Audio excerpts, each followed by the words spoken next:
Let's stay and get into questions. We wrote some things down for you guys. So, just a lot of stuff.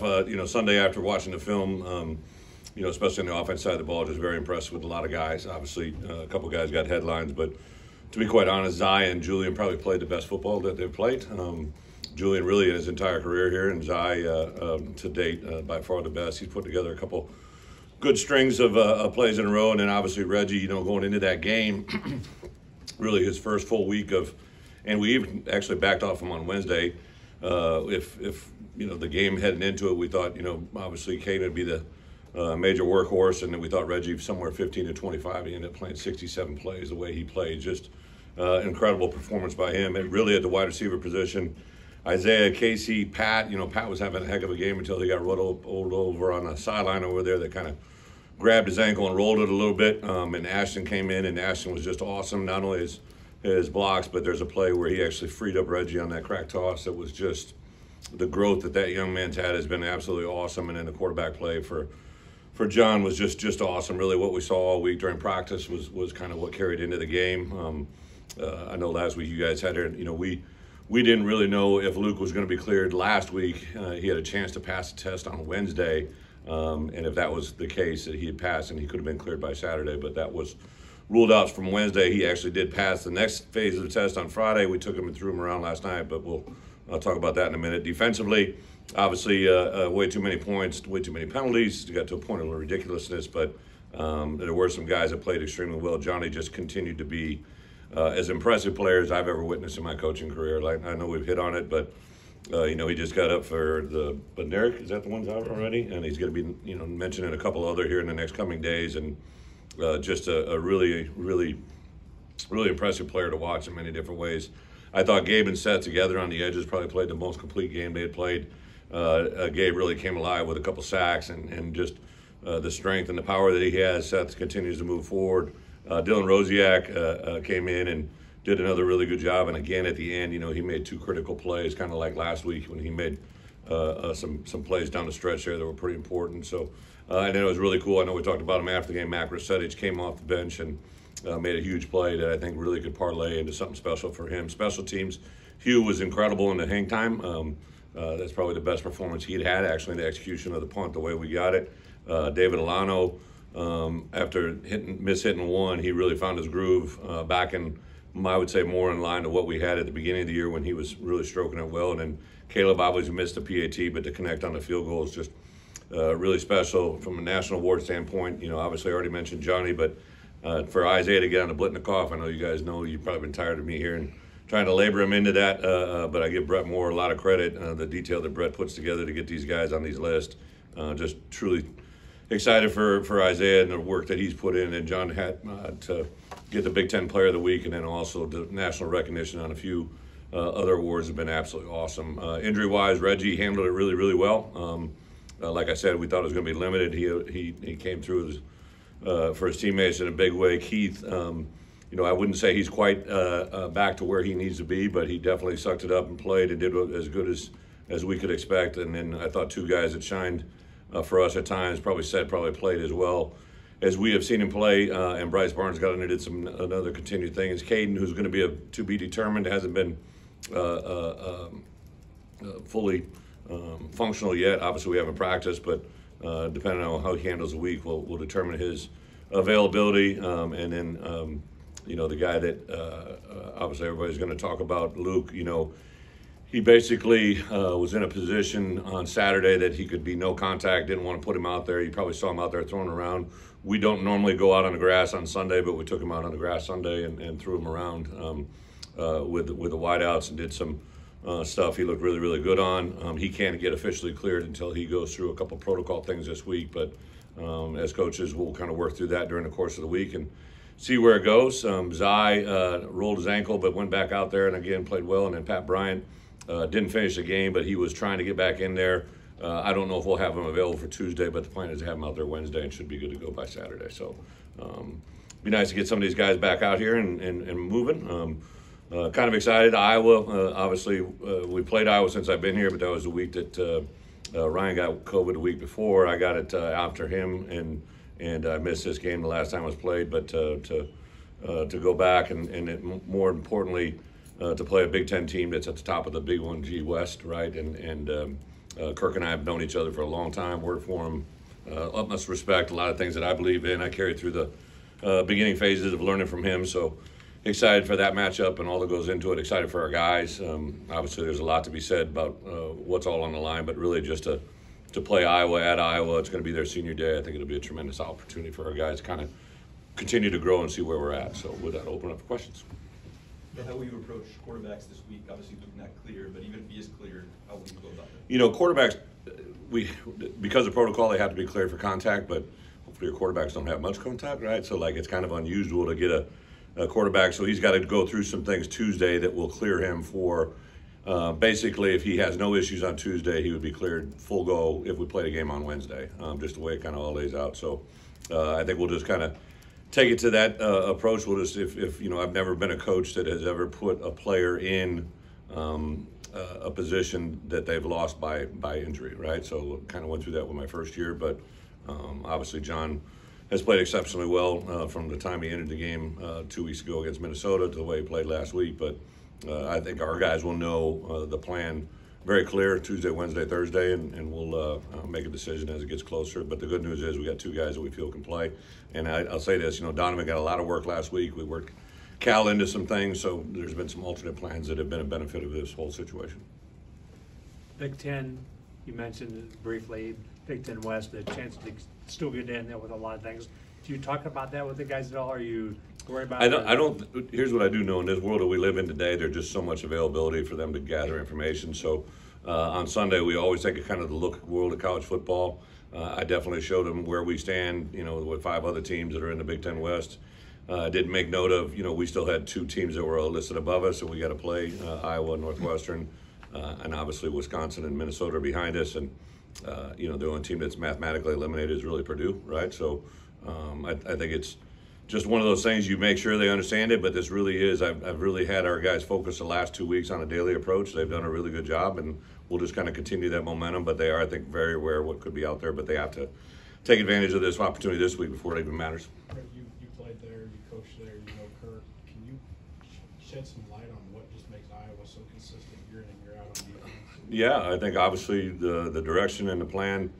You know, Kirk was an assistant under Hayden, so Kirk tells a story. He actually lied to Hayden about his age when he got the job. They didn't do a lot of HR research, I guess, back then. I think he let Coach know that he was a little bit older than he really was. He always tells that story. I think it's kind of funny. And so he went there as a young coach, was around a lot of really good coaches, Dan McCarney, Bill Snyder, that staff, Barry Alvarez. Like, I mean, it was an all-star staff that learned fundamental football. And then, you know, I think as I've evolved in my career, I always go back to, you know, I was with Hayden, obviously I was with Kirk, I was with Bill Snyder, I was with Barry Alvarez, and every one of those guys had some Hayden things in them, right? And even Coach Alvarez, when he was around me, he would always laugh when he would see me do Hayden things, you know, like within the program. So I think the foundation starts it, and then they just do a really good job of evaluating. Not just Kirk, I mean, Phil Parker, he and I were young coaches. I was a linebacker coach, he was a DB coach. He hadn't been around Norm in a coordinator role. As I didn't know Norm at all. He knew Norm a little bit. So I learned the defense through Phil and Norm. So the foundation of what this defense is, I was there for the whole part of it. And that's a huge factor in their success. Obviously, Phil's done an incredible job defensively year in and year out. LeVar Woods, who's our special teams coordinator, is a guy that I think the world of, that I actually helped recruit him to the University of Iowa, and he played when I was a coach. He and I have stayed extremely close. He's really close with Charlie Bullen. LeVar's a very talented coach. And then Brian, ironically, I coached in high school camp when he was playing linebacker before he became an O-lineman. So I've known all those guys for a long time, and tremendous respect. They just do things the right way and play with great fundamentals and good discipline. What did you see as the cause for some of the secondary issues that you guys? What did I see as a cause? Yeah. Some basic core elements. There were matchup issues. You know, I've said many times in here, right? Like I am a big believer in matchups, and I knew going into that game, a couple of their receivers are matchup issues because of their just pure size and where they're putting them. Some technique came into play there. This is a repeat staff, repeat crew. We had this crew at Purdue, which we had some problems with. So there were some things going into the game we made our guys aware of and had to understand it. and you know, but people are human, right? Like there's going to be some things that come out. A year ago in the Purdue game, you know, there were some things that literally carried into this game, like crazy how it all relates. But you have a Big Ten crew and people move around. So there was probably 2 or 3 big factors, and bottom line is they executed and we didn't. Go from a shootout to possibly a grinded out type of football game. To be successful in the Big Ten, do you have to be able to win in a variety of different ways? Yes, without a doubt. But I also think playing Iowa is a very unique animal. I think, you know, you probably asked Barry that, but I've played these guys a lot. Phil's been the D coordinator ever since I've been in this league as a coordinator and a head coach. So I think to know the way they play, you can't get frustrated. You know, if you go look at their opponent's scoring points, take their offense out of it, right? Just about what teams score against them. It's very, very low compared to national averages. So you have to take advantage. Last year we kicked 3 field goals. Normally in that situation, I might have been a little bit more aggressive on 4th down, right? But I thought the way that game is playing out, we could you know, win with 3 field goals, and it's what played out, right? So I think you need to know your opponent, and your opponent this week at Iowa is you better take advantage of every scoring opportunity you get. On that note, how do you prepare your special teams in this kind of game where Iowa really thrives off that too? Well, you know, they're good, but we're good. We've been, you know, they got a punter that, not to make any light of it, right? He punts a lot, right? And he's really good. He is extremely strong leg. They got a good scheme. LeVar has kind of had a unique protection that Iowa has run that is a little bit of a different preparation than anybody else. And then obviously their return guy, number 3, is an incredible football player on defense, and then a really gifted return guy. He's averaging over 11 yards, I believe, on 21 returns. So he's a very dynamic player in the way he plays, in the way he can make something out of nothing. That play at the end of Minnesota, whether it was called right, called not right, like that, just an incredible play. It literally it looks like a movie, right? Like 9 guys are standing there and they all kind of fall down, right? Like that. That's very unique, just because, you know, of the skill set that he brings. It's probably been a while since you've been back to Iowa City. Obviously, you missed it. Yeah, What does that place mean to you? Yeah, I don't know. Yeah, it's been a long time. I don't think I've been back. I know I haven't been back since I've been in this league, and before that, obviously the 5 years at Arkansas. So yeah, it's been a pretty long time. We last year in the basketball coaches versus cancer. My wife, she likes getting in these auctions where she thinks she's got to win, and we won tickets to the Iowa basketball game that McCaffrey had put up for auction. So technically, we have the ability to go to an Iowa basketball game this year. I don't know if that's really in the best interest of mine, but got so many good friends back there. Gary Dolphin, who, you know, is obviously the counterpart to Brian, is Gary Dolphin and I have known each other since I've been probably 21, 22 years old. He and I always joke around. I went to a golf event in the Quad Cities. He was obviously the radio broadcaster at the time, and back at that time I was young, early in my 20s, and I'd go play golf as much as I could. And we went to a golf event, a Hawkeye golf event, and it sounds like a joke, but my foursome was a nun, a man with one arm, and a midget, and the guy with one arm played with 4 putters, right? And we talk about that all the time because it sounds like a joke, but it was a definite reality that I lived in. To play 18 holes with a nun and can't say anything that you want to say with some other guys was just priceless. So I've got a lot of great memories, a lot of people that you know, are a big part of my life. If you go there, I'd recommend the Wig and Pen Pizza right there close to the stadium. That is about as Dick Query, the owner of that place, is one of my best friends in this world. So a lot of really good people there. Brett, offensive line, you mentioned some of those guys playing well. Yeah. Obviously, it's not the lineup you said you wanted before the season, but what are you seeing out of this? It's kind of the lineup, but as you know, it's probably not the way I thought they're going to line. I really, Isaiah Adams, you know, I really think in this year's draft he'll be one of the most highly sought after interior linemen in the draft, and he's playing out a tackle the whole year and has gotten better every game. And Isaiah, and then Julian to play with a cast. And to play that way with his right hand, his eyes battled through injuries. Geske has really started to play well at left guard, and Cruzzi has continued to get better every day at center. So not surprising, right? I think a lot of our issues in the beginning part of the year was some things were the way we played up front offensively, and not surprising when we have a little bit of success, how well we're playing in that offensive line. I give Bart a lot of credit. I knew that was a big game for him. Bob Bostad is the O-line coach in Indiana, who was my original O-line coach, who actually Bart played for. So there was a lot of things into it. But even like today, I just literally left football office and they're making up their game plan. And for us to be successful this week, we got to be able to run the ball. We got to be able to play our kind of football. It's really going to be kind of what both teams do, right? But I think for us, there's definitely some things that we did a year ago that were good that hopefully can carry forward. That Iowa doesn't change all that much. Their players change, right? That middle linebacker a year ago was an incredibly talented player. They had a couple of edge guys, but they always got good players. So it's going to be a tremendous challenge, but it should be a fun one. I don't know if you saw Zach One more Arnett after this. fired today Yeah. at Mississippi State. Just curious if you have any, just in January you were sharing a podium with him. Yeah. Like, I'm just curious if you have any thoughts on, college football and coaching and everything else. Yeah, I hit Zach up before the year started. I just was around him. Now, him and Bart Miller are actually college teammates. So there was some carryover when that announcement happened, and Mike and I were extremely close, right? So he and I shared some stories around that whole time frame. I have tremendous respect for Zach, and unfortunately, it's more and more every year. It seems like things are getting a little bit quicker. Some places money does not matter, So, this is a profession we all choose. I'm not really here to make anybody else's decision. I just kind of focus on the one I got. But it's part of college football, and it's, I always gauge it by my Sunday breakfast, right? So I usually, if we win, I take my daughters to La Peep, right? And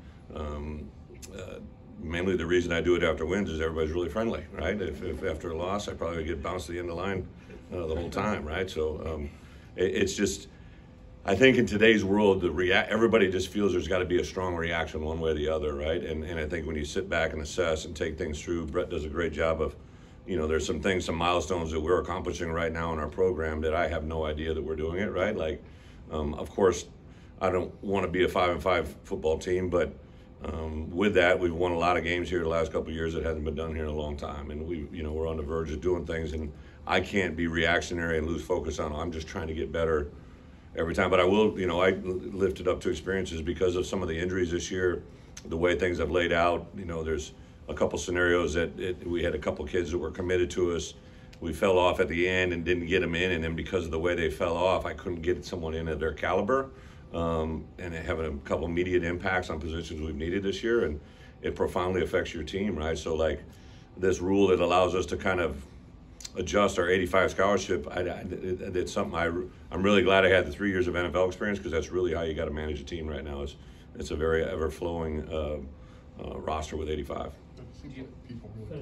Seems like people really gravitate to John, your offense in particular. John Paddock? Yeah. What is it? What kind of skill, I guess, is it to have that with people? Yeah, John, as you guys have been around him, a huge personality, right? Like, the first time I met him was through phone, right? And then had him in on a visit. The thing I love about John, he's very strong personality, but not like some people will have that and you'll be like, what is this guy all about, right? Like, he's just very genuine, very real.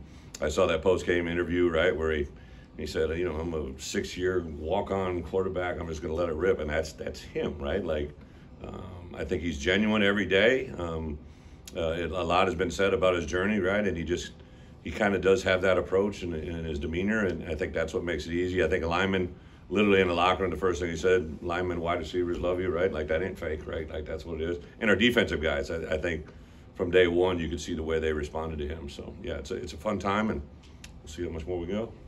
Thanks, guys.